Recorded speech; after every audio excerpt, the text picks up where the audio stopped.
Good evening, everybody, and welcome to the Chase Car Guys. Reason we came on a few minutes late is because my co-host, Patches, showed up a little bit late today. Mr. Roy Morales has made it all the way from Tahoe to be on this show. Thanks, Roy. I was making left turns all the way around. kept going around. Finally found a place. So And then anyway. you put it on the other eye, and you're making right turns. I know how you That's are. right. I'll switch it during the show. We'll make Keep a an switch. eye on them, folks. Dale Earnhardt Jr. over there. Yes, exactly. Hey, we got a special guest in the house. Oh, yes, Now, we do. Yes, we we do. have a former GMAC Employee of the Year and month and forever. Really? Mr. that right? Well, Really? I just anointed Bring your you. awards with you by any chance? No, he's got them in the car also. I'll show you Mr. Bob Whitesides. Bob, welcome. Thank you, Rick and Roy. Yeah, well, thank you for The car guys. You can call us the car guys. Oh, you switched. We made a switch Switch already. the patch. My cue cards are gone. Where do they go? Anyhow, tonight we're going to talk about financing. Bob's been in financing for almost as long, or is as long as I've been in the car business. So Bob and I have had a relationship over the years. Good one. He's still a good friend, and also works for a company that we are not able to tell you, but he is currently involved in the financing department because of rights that he signed when he became an employee. We can't use their name, and that's fine. Something like that. Because Bob's a good guy, and he can tell you a multitude of things about financing. So we're going to get right into it. I'm going to have Bob go through his career in the car business. Again, black out the current employer. We don't want that. Go ahead, Bob. Talk to us. Well, I started in the car business 36 years ago. Wow, Yeah, 36 36 years. years ago. It's his You look story. too damn young. Wow, I was. Yeah, hair. hair. I You had hair yeah, I back had a then. whole lot of hair. You had a whole lot of That's hair all back gone. then. That was the car business for you. But I started back in those days. What you did was you worked in collections. You did repossessions, which that's a Wow. whole other animal. Right. Field collections. You worked with dealerships. Then from there, you kind of worked in the office, did field collections. Inside collections, and then from there, I actually approved auto loans for quite a few years. And The best guy out there. Still is. Nobody's taking your spot, I'll Bob. take your word for that. But we'll see. Trust me. But anyway, doing it for a long time, working with Chase Chevrolet since I was 22 years old, basically. And obviously, I'm Wow. not 22 anymore, but Wow. You're a a youngster. lot of fun working with these guys and really enjoy it. Yeah, we're going to talk about credit, what it really means. I think most of you that are listening in will understand it. I'm going to ask them some point questions that we all have answers to, but for the younger generation that's just coming up, the 18-year-olds, the 19 to 20s, newly married people, how critical is that, Bob, for them to have good credit and good credit scores? Well, just to get your foot in the door to buy a car, I mean, you need to usually have to have some type of credit, Right. but you got to take care of it. That's if one message to the young people get out of this is you got to take care of your credit, establish it early, and pay your bills on time, because the difference between even getting a loan and not getting a loan could hinder, is based on that credit. And a lot of times you can go from let's say a 5% rate all the way up to 20%, and the difference is how you've taken care of your bills. So the first thing we look at is how somebody handles their credit. Right. I think a young person sometimes, I can't make it this month, but I'll pay it next month. And that's really going down the wrong path. People should consider what they're doing before they do it, have an idea of what you can afford. Of course, us car dealers are going to push that envelope because that's what we're supposed to do. But you have to be comfortable with whatever payment it might be. When I started out, and Bob, when you started out approving deals, I mean, what was the normal credit? Payment, excuse me, $250. Boy, back then, probably $250, and you didn't have the extended terms like you do now. Right. 48 months. I remember that was big. Yeah. 48-month term. 60 months was about as far as you really could go out, and we really didn't like to do, and dealers didn't like to do it either, go to 72 or as they do now, 84. 84 is almost standard. Yeah, with the cost. With the cost of the vehicles, because the payments are just up there. And then the price of cars have gone up, and trucks and so on and so forth. But the biggest thing, like Bob said, is make sure you pay your bill monthly. That means a lot. And keep your lender involved. If you do have a hiccup coming, you got sick, you didn't go to whatever, you didn't go to work, call the lender. Don't let them call you. Call them and say, hey, I need a little help. I know GMAC in the past, if we would call for a customer and they may have been 2 months down by then, and tell them, hey, this guy's got a little problem, blah, blah, blah, and we get them in touch with the right people. Our good friend Robert Perez, he would work something out, would take those 2 payments and put them at the end of the loan so that they had a little bit of time. But one of the main things is contact. Yeah, because with a bank or any kind of lender, the last thing you want to do is repossess a vehicle, because that's Right. a money loser. You're gonna end up on the short end. You really, the plan is to keep that person in that car, keep them making their payments. So we, go back to my repo days. Right. I mean, we did everything we could to keep that customer in the car. Right. The repossession part, that was the last Resort. last resort, exactly. Yeah, right. and you didn't go out there and repossess a car unless you've given them every opportunity to make good on it. And Yeah, it behooves nobody to take a Right. car back. Right. It's a loser for everybody. Yeah. Roy, you got anything for Well, Bob? I think a lot of times on the sales end when we're dealing with customers, we deal with the credit before it gets I mean, it's going to you for you to take a look at it, but a lot of times it's a learning experience, because especially if it's a first time buyer, and they may bring their mom or dad in to co-sign for them, and it's kind of a teachable moment in a lot of ways for us as salespeople, working through the finance with the finance companies to get them done. Because a lot of times what you'll find when you find somebody with really strong credit, I mean, you can actually accentuate that, as a salesperson. Especially if they're co-signing for their son or daughter. I mean, that's a teachable moment. That's a moment where you can actually say, you know what, your mom and dad have great credit, and I'm sure that they've told you how important it is, and them, co-signing for you maybe for your first car. Right. If you follow in their footsteps, you're always going to have great credit, and it's going to make it a lot easier for you to finance, vehicles and houses and other things, in the future. Plus, you don't want to get your parents who have worked so hard to get good credit. Right. You don't want to take them down. Exactly. Because I've seen that happen many times. Right. And the parents, for you out there that may be thinking about doing this, make sure you're okay with co-signing, because not only if your child does not pay for the vehicle, it affects your credit. And I know a lot of them come in, and we've seen it over the years where they have a few glitches, but they pay everything beautifully. And, 5 years ago, they had some late pays on an automobile. You ask them what happened there, and they say, oh, that was my kids. Right. But you are responsible for that payment, and that's what you got to think about. Luckily, knock on wood, I've never co-signed for any of my kids. I have given them money towards down payments. I will help them that way, but this way, if they fail on their own. I don't have to fail with them. You know what I mean? And you do, as a parent, try to do things to help your kids, but it's a good learning experience for them. A lot of times over the years, you get people who co-sign for their kid, and all of a sudden you're making phone calls to them saying, hey, you're 2 months past due on your account here, and they'll say, well, I just co-signed for my kid. That's not my car. Yeah. Yeah. That is your car. That is your credit.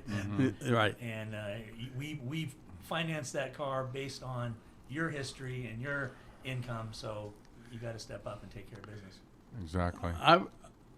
And maybe you can answer this, because I get this question asked, not a lot anymore, but when credit scores came out, I don't even know when that was, 15 year. I'm going to throw a 15-year marker out there. Might have been after that. However, how do they derive at that credit score? And there's 3 of them: TransUnion, Equifax, and Experian are the 3. Do you have any idea, Bob? Well, I know a lot of it has to do with how much credit you have, obviously how you pay your bills, and Right. pay your bills on Yeah. time. But a lot of it too is driven by how much credit you have and how much of that available credit you've used up. Right. So, for example, if you got a $10,000 credit card with a $10,000 limit, and you're at 9,500, Right. that's going to affect your score negatively. Right, And right. Then again, if you have a $10,000 card and you only got 1,000 on it, different story. That's going to, it shows you're taking care of your credit and you have more credit available to you. And I also know, I have talked to other lenders that tell me that last scenario you gave, where you have a $10,000 credit high and you only have 1,000, that hurts you. And their reasoning was, you can go out and get in debt, like if you have 2-3 of those credit cards, $20,000, $30,000 just like that, because they're going to approve It's it. available, yeah. So that goes against you. So your damned if you do and damned if you don't. So it's just and the other thing that I never understood is because that credit score has no clue on what your annual income is. Have no clue. So, I mean, but It's go just a ahead. piece of the puzzle when we're looking at somebody, whether we're going to give them a loan or not, is okay, here's their credit, here's how they pay their bills. Then you look at, okay, how much money they make, how much do they have going out? Right. Is this an affordable payment for them? Can they maintain this kind of payment? Right. That also factors into how we score. So it's Right. not just scored based on your credit score. Right. It's all those things. How long you've been on the job, how long you've been in your residence. A little bit of everything goes into that mix. Now, when you were buying paper back in those days, Bob, when we were young kids, you did a lot of adjusting on your own as a lender. You could move numbers around to not to work against your company or not to work for the customer, but to make it a good fit. Nowadays, it's all computer driven. We talked about that the other day in my office. But so talk to people about that, how it's changed over the years, how you used to do it, and you haven't done it what 12 years, 15 years, 12. Yeah, about 15. Probably. Yeah. I think the idea is the same. I think part of the thing is with all the regulations and laws out there now, you can't just say, okay, this guy is here, I'm going to give him this rate, and this guy, I like this guy better, I'm going to give him this rate. It's really tied to how internal scoring for the lender typically, and that takes into, like we said, we talked about the credit bureau score, the time on the job, the income, all those factor into it, and so you can't really play around too much with that because legally, Right. you got to kind of stay in line with what the person is doing. Back a few years, you had a little more leeway on what you could do on that. Yeah, and then And, go ahead. and sometimes it would a lot of it would come down to maybe a dealer that you did a lot of business with, whether they knew the person, they knew the family, a little more personal stuff went into it. Where now it's a little more, I think the computer generates odds on Right. the banking, the funder. I'll get it out. Right. The odds of it paying out throughout the loan, and that's what it's critiqued on. Right, and they're constantly looking at that algorithm that goes into that because over the years, obviously we've been in business for many years. Right. You get a track record of how Right. what type of deal pays out and what kind of deal. And you struggle it with. goes down to your occupation. I know that was big back in the day because they still have it on one of the electronic devices that we use to get deals bought. Yeah. I was drilled into this. They're always professional. If they're a garbage man, they're professional. And I'm not to put the garbage people down. That's not what I'm saying. I'm just using that. And because you mark professional, it helped them. I don't know if that's true anymore I don't know today. how that figures into it anymore. It may. But they still ask the question. Yeah. So it's kind of funny. Yeah. And I think about that as to how that actually helps the score, doesn't help the score. Obviously, full-time job and all that type of thing. Every lender's got their own little Right. tweaks A in their niche, to their system. So it's hard to say what. I mean, a lot. You have. I can tell you the general idea of what goes into it, but as far as getting down to the fine details, nobody knows. You know, on the first time buyers, we get a lot of first time buyers that have had parents and family that have not had good credit, and they're trying to break that trend, and they come in and they're asking for help. I know that there are certain stipulations that, like for first time type buyer, they probably have to have a score. I mean, is that something that they have to have? They don't necessarily have to have a story. In the old days, we used to have we would have these programs where, well, if you hit these certain parameters Right. on a first time buyer, we would do the loan. Right. Over time, you realized that didn't work out. Yeah. If you just took that cookie cutter approach, Right. a lot of times you end up getting burned. So Right. now it's more of a deal by deal. Yeah. Here's a guy with no credit, but he's been on the job for 2 years. He Right. makes $3,000 a month. Right. The payment's going to be $250. Right. He's lived in his residence for 18 months. Right. Okay, maybe that deal makes sense Right. at a certain interest rate. Right. We'll do that. Whereas a guy who maybe has a 2-month job and a 1-month residence, Right. that's not going to be the So same. like for someone out there, like a first time buyer, some of the things that they could do to put themselves in a position to be able to buy a car, would be to establish some form of credit. Yeah. You know, like, I don't know what, like a credit card or Whatever, or however something. you can get started Yeah. and paying it on time. And the other thing for a first time buyer is cash down. Yes. That's always big. And Yes. what our buddy Mr. Quappa, Skin in the game. yeah, cash is king. Cash is king. Cash is king, king. yeah. That was his That's- favorite thing. If you've Yeah. shown that you can save up some money, Yeah. you're invested in that car. You've put your hard-earned money into that car. You're not gonna You let it go shouldn't. back. Yeah, you shouldn't. Right. You hopefully you're not gonna let it go back. But Right. Yeah. Right. You got too so much that, vested. yeah, Yeah. but that says a lot. So And that's still true to today. Oh, yeah. Yeah. We've had people in there with marginal credit at best, but they put $15,000 or $16,000, $17,000 down on a $23,000 car, and those people, they pay a nice bit of interest, yeah. but they get bought. Right. So Yeah, and they got a chance by paying that one on time. They got a chance to To- improve their score. Right. Maybe next time around they pay less interest. right. And there's nothing more satisfying than, especially doing a deal with a new car, you know, a buyer, and kind of helping them and assisting them to giving them the ideas of how they can get this done, you know. Yeah. And it's amazing because a lot of times, you know, they have money and they have down payment, and they don't let you know up front, you know, what they have, but they, you know, and then eventually as you get a little bit closer to, well, this is really what you need to have, you know, they'll find a way. They'll find a way to do that. And what's really interesting is on those deals, I'll tell you what, on those deals, especially when they didn't have a family member that could co-sign for them, my experience has been that they have been solid as a rock, because they understood going in, I got to do this on my own. Right. And I got to put my own money down, and I got to figure out a way how to get transportation, and I got to make it look good to the bank, you know, and then I've got to take care of my obligation and make my payments. I'll tell you what, it's happened so many times where, you know, I've helped a new buyer get into a car and pay a little higher rate for his first, Yeah. you know, car, maybe 12.9, 15.9, whatever it was, but knew that the bank was taking a risk on him. Sure. You know what I mean? And then he would come back. 3 or 4 years later, he would come back and he would have absolutely outstanding credit.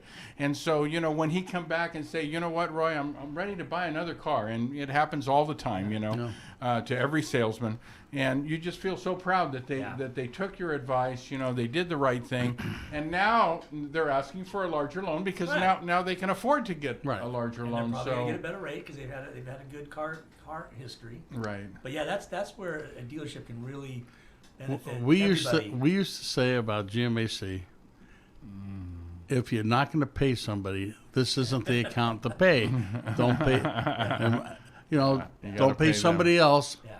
Take care But of make sure, because, and that was always true with GMAC, if you paid them good, it didn't matter what, I shouldn't say it didn't matter. Yes, it mattered. However, they overlooked all that stuff because you paid them well, and they realized that you were, the chance of their loan getting paid in full was a lot greater because they did that. So. Yeah. And the other thing that comes up all the time, and I got to tell you this because Uh-oh. you know the other thing that comes up is that, you know, the lenders really have an opportunity to create additional business with the way that they handle their business. And I have heard so many stories about when they have a great relationship with their lender. You know, maybe they had a little bump in the road. They call them and they made Help an them out. adjustment. You know, they help them out. You know, that type of thing. And you know what? They'll swear by that lender, and they'll actually come into us many times and say, "Hey, listen, I'm financing with them." Yeah. Yeah. Right. You know, Right. so there's always an opportunity for you to create that loyalty, you know, on the and that's financing why, end yeah, as and that's well. why it's good. I mean, if you guys can establish that early on to that customer, that hey, especially the new person, if you take care of this, it's going to set you, Right. set you ahead next time around, and then they're going to come back to see you, come back to Chase Chevrolet, Right, and they're going to maybe come back to us. Right. We hope so. We hope it all works that way. Sure. You talked about how the business used to be. Back in the day, we would take a deal screen, in other words, showing you how much the car was and the tax and the license and the payment, and take the top copy of the credit app, and we used to do what they called faxing. That was an old thing, faxing. So we would do that, and then it would come to whatever banks we sent. We used to have fax machines that had multiple lenders on them, so we could press the button one time and to go off the Yeah. finance land. Now everything's done through electronics. I know I'm getting old because some of the electronics to me are, you lose some of that personal touch, because it's all there, and then you have to establish from a dealer's point some relationship with all the banks that you use. Some are better than others, and it's usually not the buyer's fault, and not fault, but it's not. They're governed by so many things. I can remember times talking to you almost on a monthly basis.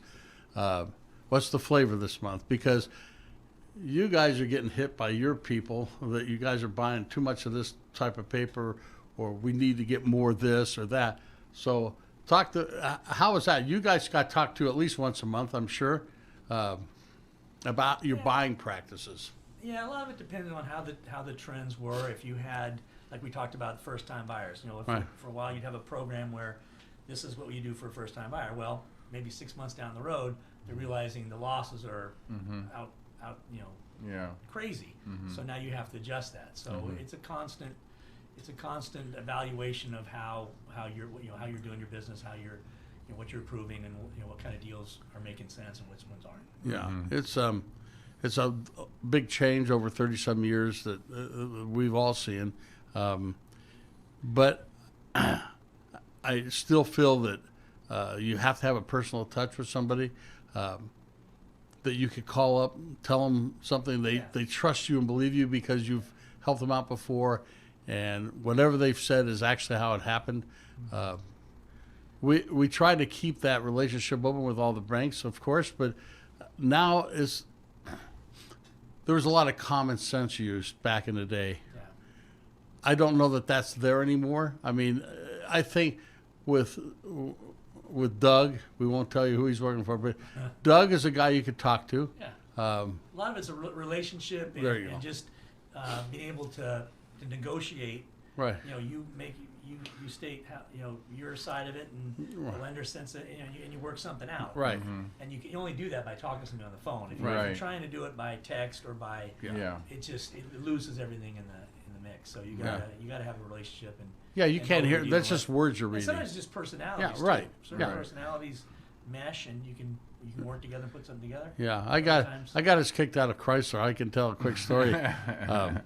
John Ferriola came to me one time, and we were downtown. That's how long ago it was. It was eons ago, and I took over, and they were what do they call it when you send them a deal and to approve, and they approve them, and they don't get. I forget what click the look, or I forget what book the look. Yeah, and we had a Chrysler store, so we had Chrysler. Anyhow, to make a long story short, they were out of whack on what they were approving. I mean, as far as rate and so on and so forth.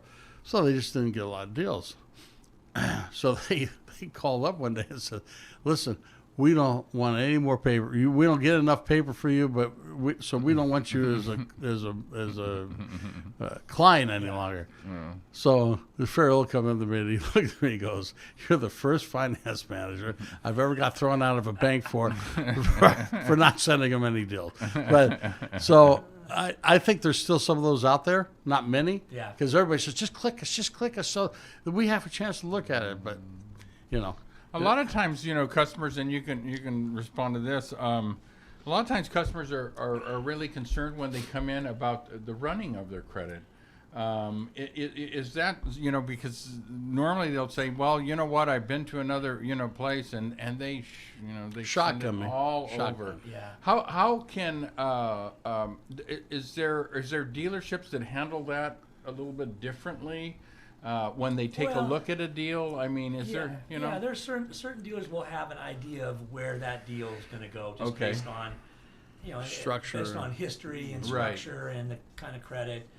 There's certain lenders that like it, that's their specialty. Right. Might be a little rougher credit, that's what they take. There's Right. Other lenders, maybe they just want the cream of the crop, the great stuff. Others are Right. kind of in the middle. Right. So you'll get that sometimes, and I know that I don't know the exact ruling on Right, it, but right, if right. you're going out and going to various car dealers and they're running your credit, in a short period of time, there's something in the system that's not going to ding your credit because the system realizes, hey, this guy is going, he's not trying to make a lot of loans. He's just going to different places. So there is something that I'm not an expert on that, but I know. Yeah, I remember hearing about that. You know, when people are shopping for a car, maybe it might be a 30-day window or something like that. Yeah.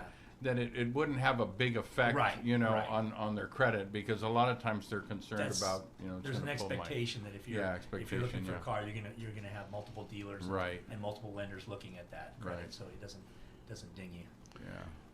That's all you got, Roy? Oh, that's what I got so far. Wait a minute, I gotta go this way. No, I just gotta switch it again, folks.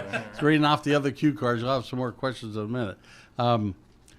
Talk a little about it. Give us a few stories about your repo days at Chase, at GMAC.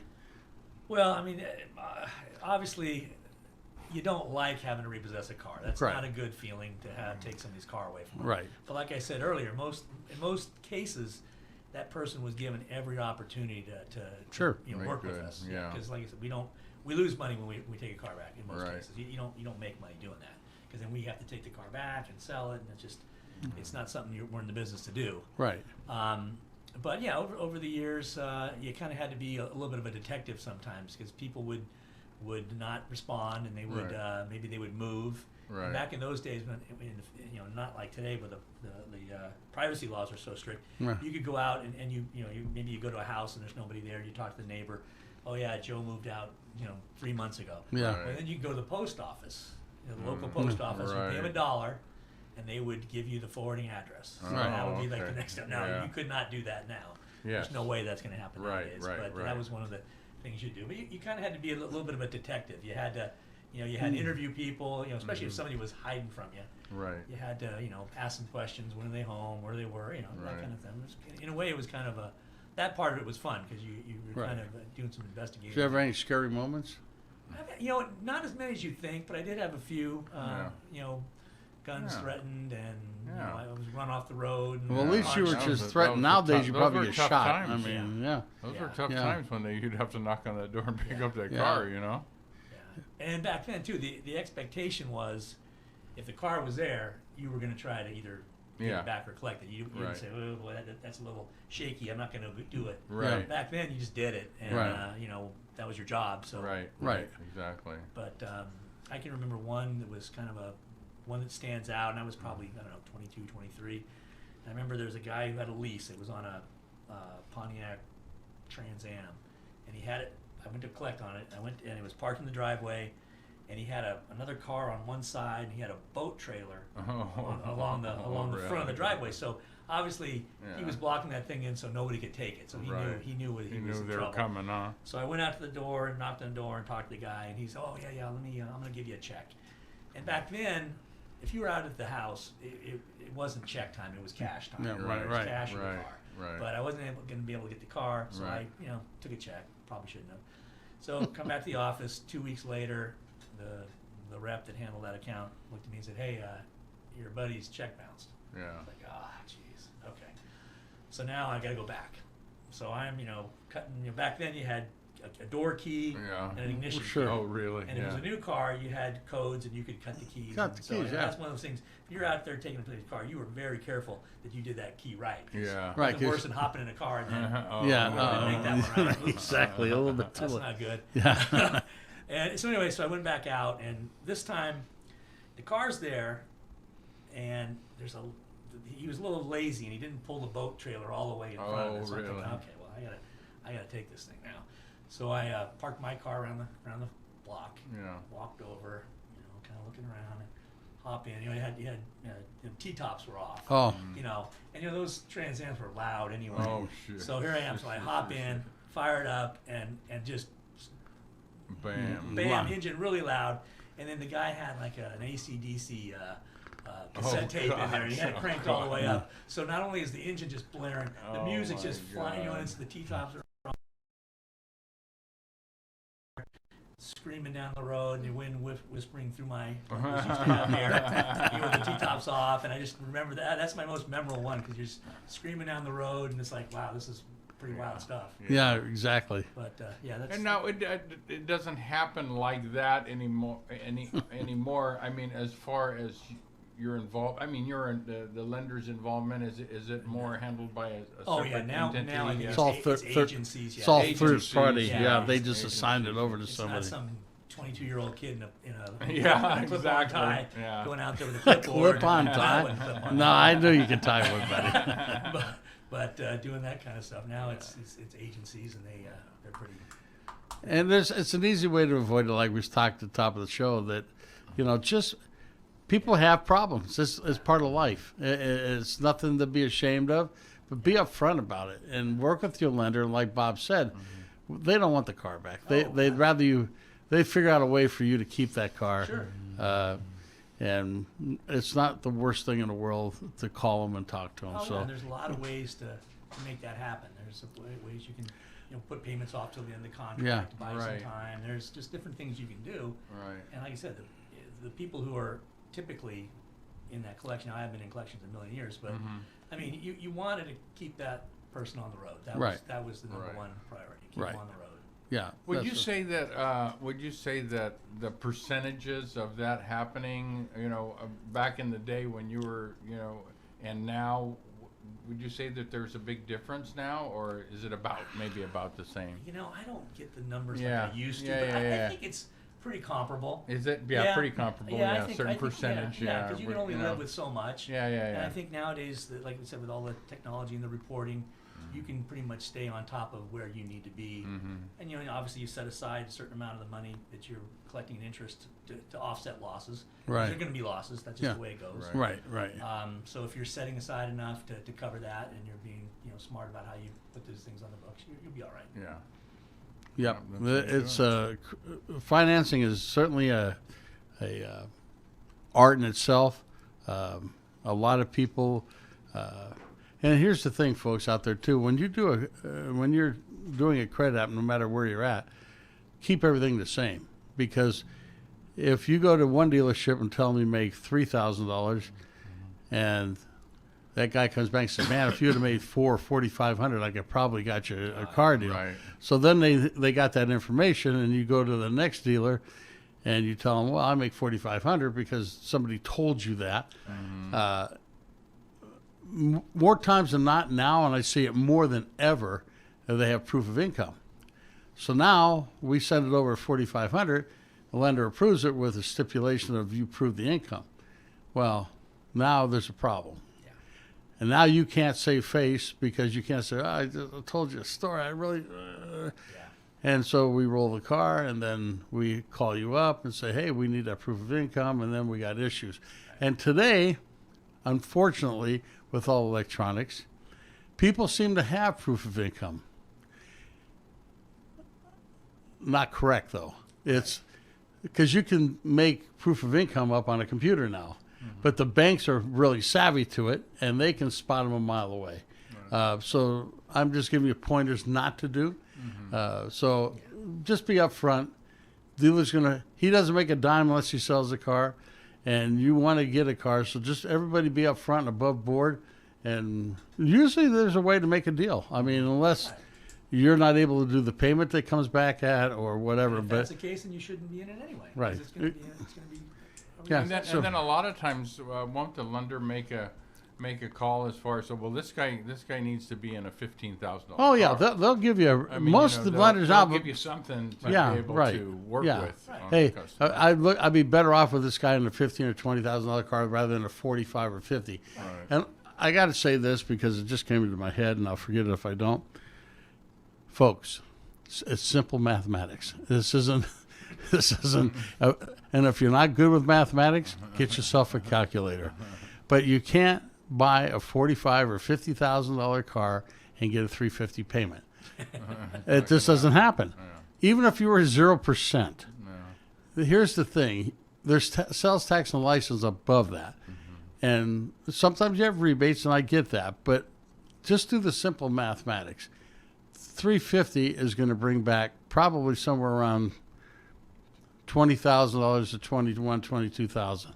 You're not a $50,000 car. Yet we still have people coming in and asking that. When I haven't sold a car in a long, long time that actually worked the deal, and I used to tell them, I give them a pen.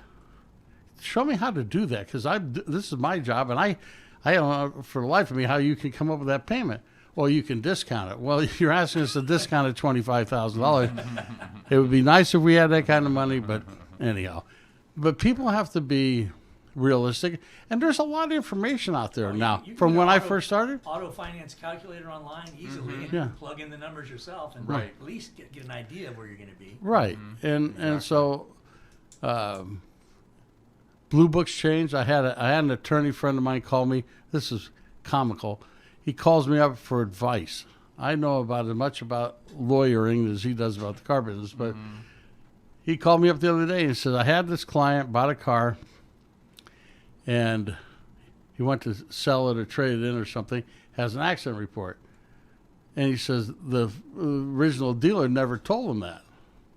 He said, and Carfax or Carfax has it on the thing that there were accident. I said, well, and I've seen this several times.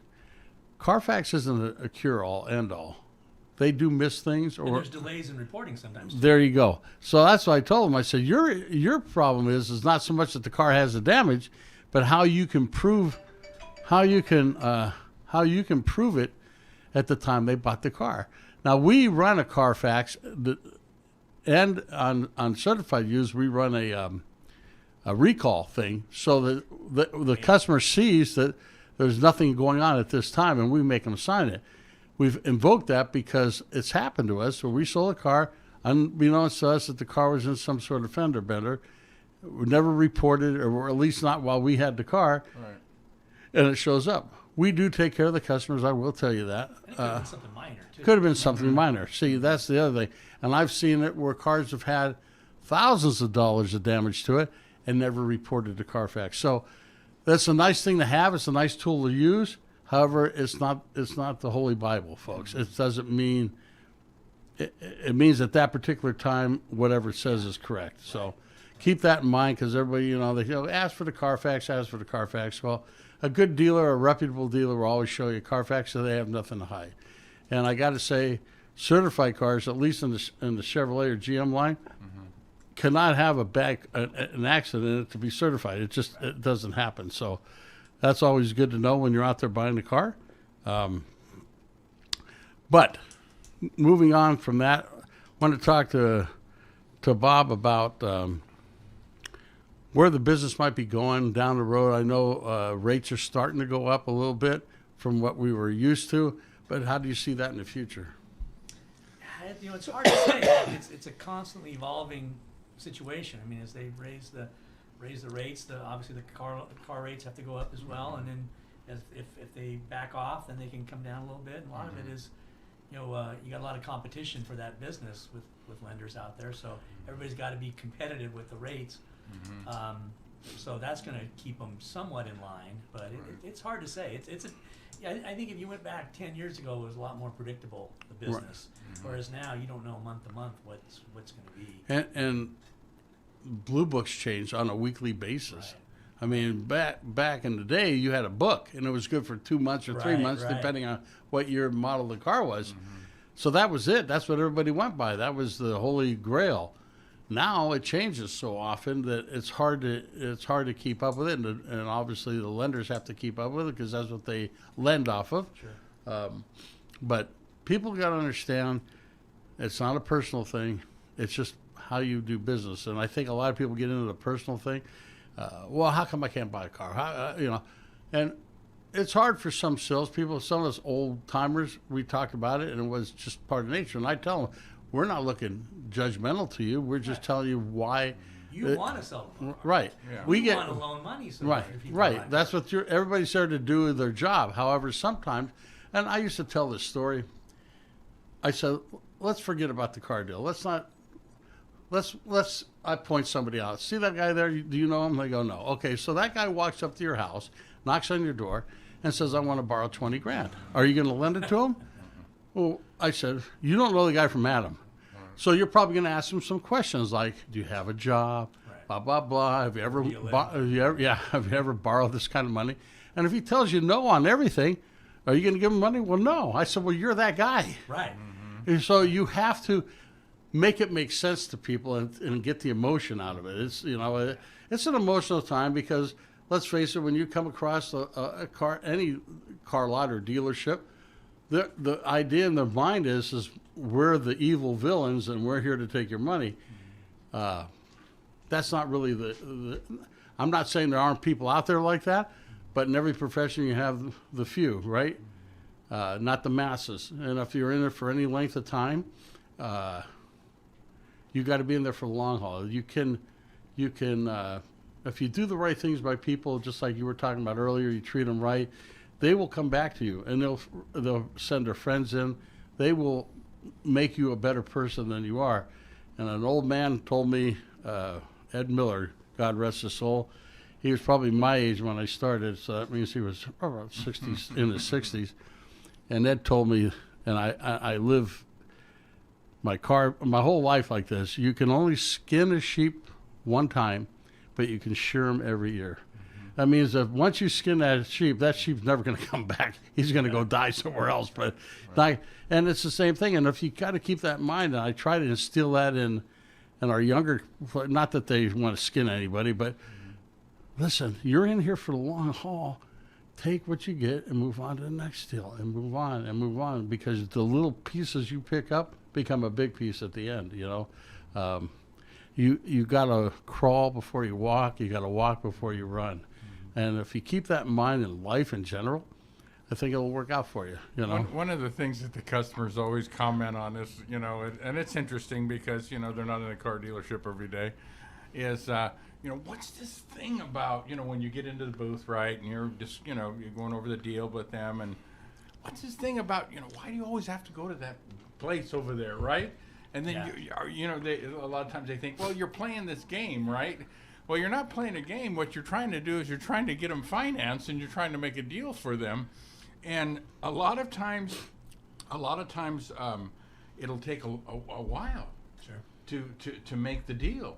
And so the more that you inform them about the process, about what's really going on here, is that we're trying to find you the best deal that we can with the best lender that we can, to try to make a deal for you. And I'll tell you what, once people kind of understand, the situation that they're in, they understand, they get a pretty good idea of what, and then they wait. I mean, they wait. For it may be a couple hours, maybe 3 hours. You know what I mean? Well, they all don't deal with you, so some of them are faster. Go ahead. But a lot of times you're waiting for that lender. I mean, there's communication going on, and there's negotiation back and forth. Can you come up with more down payment? Can you do these types of things? And eventually, when it does come down, it's kind of interesting how it works. Especially after they're working on it for quite some time. You're kind of letting them know you're working with a lender, right? And we're working really hard to make this deal work for you. Just hang in there, be patient. Yeah. And then all of a sudden, 2 hours later, we got a deal. Yeah. And you know what? That tastes pretty damn good. Well, a lot of times you're talking about, like we talked about, there's a lot of money involved. There's a lot of money, right? It could be, 10,000, 50,000, right. 80,000. It's a lot of money. So it's not just something you can just say, here you go, take off, and we'll see you later. Right. And there are, you know what? I found out. In fact, I was talking to another finance person from a credit union, I believe he was from. Anyhow, he was talking yesterday that there's still stores. I won't mention names because it's not a good thing I'm going to say, that rewrite over 50 deals a month. 50 deals a month. And what I mean by rewrite, so that the customer comes in, they run his credit, and I think that's about as far as they go with it. So they come up with some idea of what they think the credit, the rate of interest is going to be, and those people go in. And they just, it's a puppy mill. They just making all these deals. Then come the next day when they're trying to get them bought, well, that guy ain't going to qualify for that rate, and this ain't going to happen, and that ain't going to happen. And so then they finally get it done somewhere. Well, it's nothing close to what you signed. And now they call you up and say, hey, come back. I got to go over a few things at the bank, blah, blah, blah. And then they hit you with a higher interest rate, a higher payment, yada, yada, yada. I got to say, the dealerships that were talked about are not here, and they're in our northern area, Sacramento area.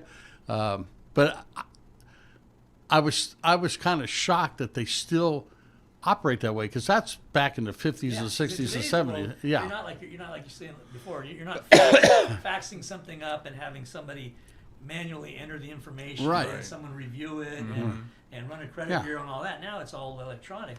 You can get an answer pretty quickly. Pretty quickly. There may be some negotiation. Yeah, if you have, beyond yeah, that. right, There's, right. There's nothing to need. I mean, that's kind of a crazy way Yeah, of doing it in today's world. and it's really, to me, is not the right way to do it. I mean, do we have rewrites? Yes, but very, very few. Very few. And those you know. those are the experiences that really turn off the customer. I mean, it's just the way that it went down. Especially when someone drives a car off the lot, Right. and you got to have them come back, and that's a job in itself. But and here's then you gotta adjust, what you've written them at. Right. That's and here's the embarrassing part, because now, and the old theory was back many moons ago. Now he showed all his relatives and his neighbors. Oh, and my God, And now embarrassing you that. 3 or 4 days he gets called back to say, hey, we need this much more down, or this is what you're paying, whatever it might have been. right.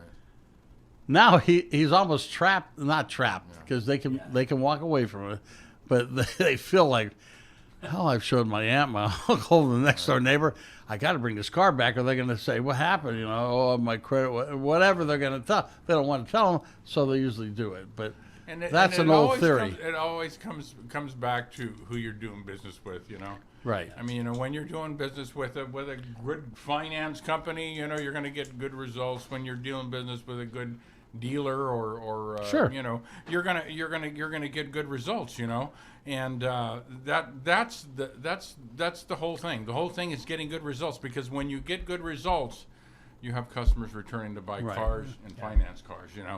and that's And really I what would this say whole thing at is all Chase, about. and I probably said this on a prior show, we're probably rural customers. Right. And you only get that by doing the right things by the customer. Do we make mistakes? Yes, we have. I'm not going to tell you Right. we don't. However, we try to correct them and make sure that we're ahead of the game, reactive. You know what's instead really of- interesting, Rick, and you know this too, because you've worked with Chase Chevrolet, who's been working Yeah. basically with us since Yeah. 22 years old. But That was easy for you to say. that was rough to come out. But let me turn to Patrick. Okay. Over your mouth. But it's amazing. Gotcha. It is truly amazing, and I'm just speaking for our dealership right now, because it's what I've experienced over the last 18 and a half years. And that is, those things that you were talking about, you know what? They do not happen very often. No. They don't. I'm amazed. I'm totally amazed. We may have to, Uh-oh. follow up Here with it get goes. a step. We may have to follow Oh, up with sure. a step. Or if there's a slight adjustment, Right. But I'll tell you what, those really, really, rare. really hot deals. Where people are really upset. It doesn't happen that often, and I think it's because the way that we, the way that we do business. We want to make sure that we have everything done, when they leave, as much as possible. Sure. And sometimes we have to follow up a little bit. Yeah. But in most cases, It's not the rewrite. Usually it's a stipulation Yeah. that the bank's found later, or they have a Right, question right. about, It's or a- whatever. yeah. If we know it at the time, we usually tell you, hey, you Right. got to bring us back proof of residence. That's a Right. big one now. Yeah. Back in the day, I guess there was no way to find out anything on, I guess there was, but not like it is today. And then proof of income and proof of residence are a big thing that banks look for. And also, I got to say this, insurance. Just so you know, in the state of California, you have to have proof of insurance. Right. Now, we get it. Don't get me wrong. But people, I can't tell you what percentage. It's a high percentage that their insurance card is expired. Right. However, it's the same insurance, and they just didn't update it. Now, some of the banks and some of the financial institutions require us to send a copy of that in with the deal. So it's important that you remember that when you come and buy a car, that make sure you have your insurance information with it. card, yeah, and registration. if you for- don't, for you got to bring it trade back and- that day or the next day so that we can have proof that, even though it's the same policies, the same everything, they still want to see it, and some of them are requiring it up front.